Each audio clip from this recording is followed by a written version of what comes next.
Well, there are several reasons why it's broken. Illegal immigration is a symptom of the problem, right? So what's happening right now is we have a lack of security on the borders. We do not track.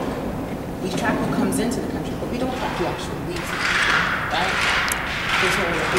There's not a system set in place to do that. So we estimate that over 60% of the people that are here illegally are here on expired visas. That's what we estimate.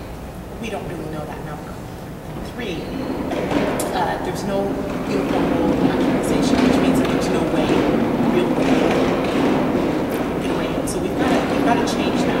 What we've got to do is at least allow our border security agents to pursue on public lands. Sorry, am I not speaking about it? Yeah. Am I fine? Okay. We have to allow our border security agents to at least pursue on public lands. 2, and I'm the only one that's actually come up with this, is what if we were to allocate or put a bond on visas that were coming in?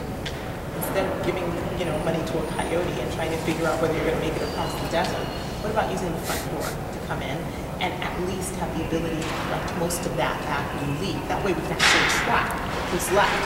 And the only thing that pays for is the cost of administering that. So the people who use it pay for it, right? That's my philosophy. And then 3, under Article 1, Section 11, it is necessary to create a front door or a door. And right now, it's easier. We incentivize and reward bad behavior. It's easier to be illegal than it is to be illegal. That's what our policies do. So those are the 3 things that we can do.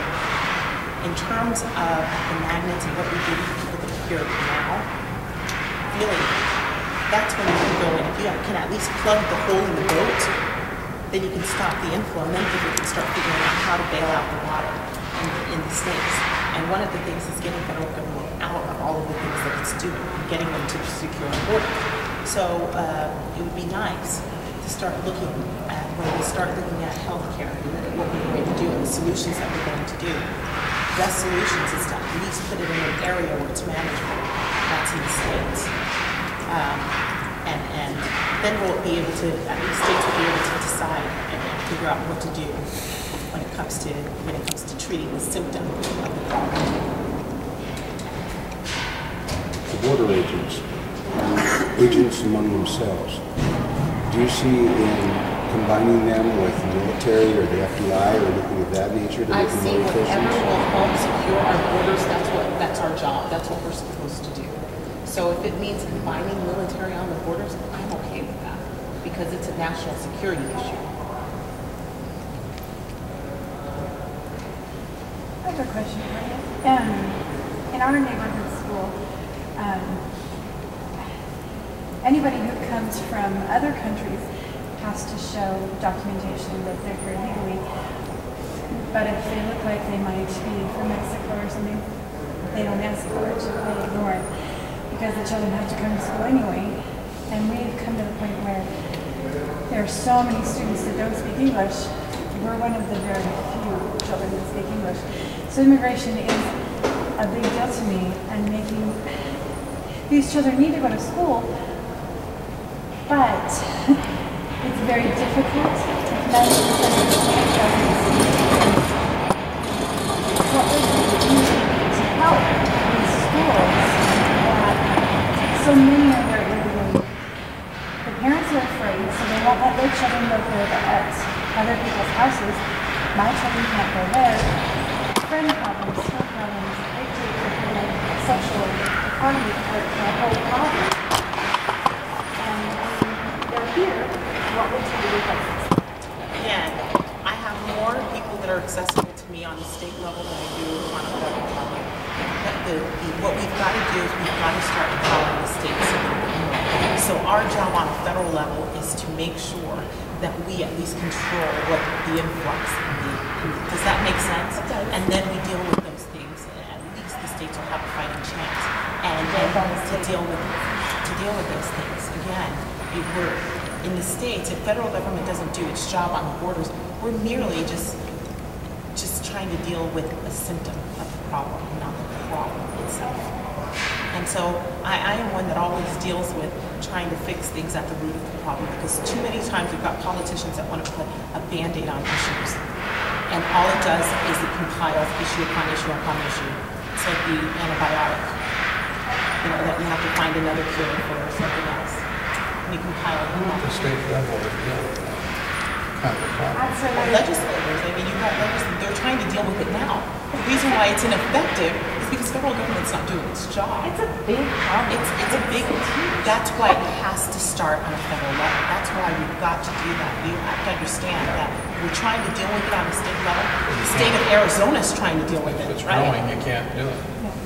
How do you continue to, that's why I use the boat analogy, how do you continue to try and bail out water out of a boat that's got a big hole in it? Which questions? What about energy? Or energy resources? Open up some of our resources. Yes. I worked at Lockheed Martin Power for years. And we've got the cleanest coal in the country here. It's a great resource in that oil. Yes. I just wonder. Where I am on energy, very simple. I think we need to become energy independent. It would help us out on our foreign policies quite a bit. When next time Iran says, we won't allow one drop of oil to cross the Straits of Hormuz, we can say, so what? Right? So we need to become energy independent. And we've been told for decades that we use 25% of the world's resources, yet we only have 2 to 3%. But we've learned that we're the largest holders of coal, oil, and natural gas.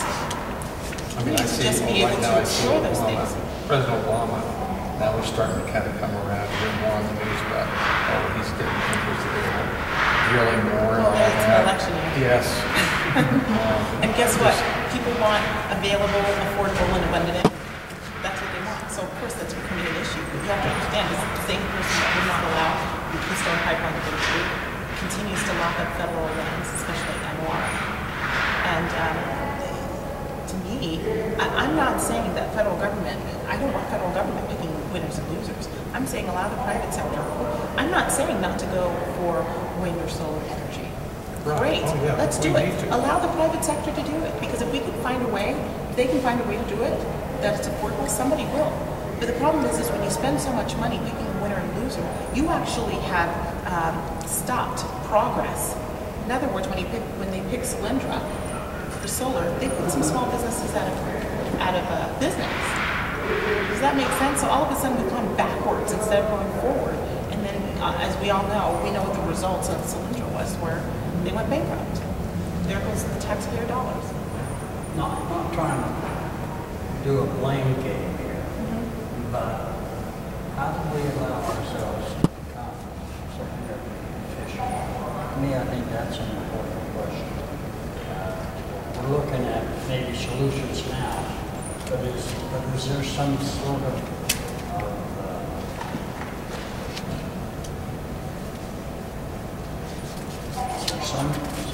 answer in how did we get this? How did we allow this to happen? Maybe we need to find that in addition to finding these solutions to building more energy. Because if we've got people that are special interests getting laws passed to only promote their agendas, then we need to know about this.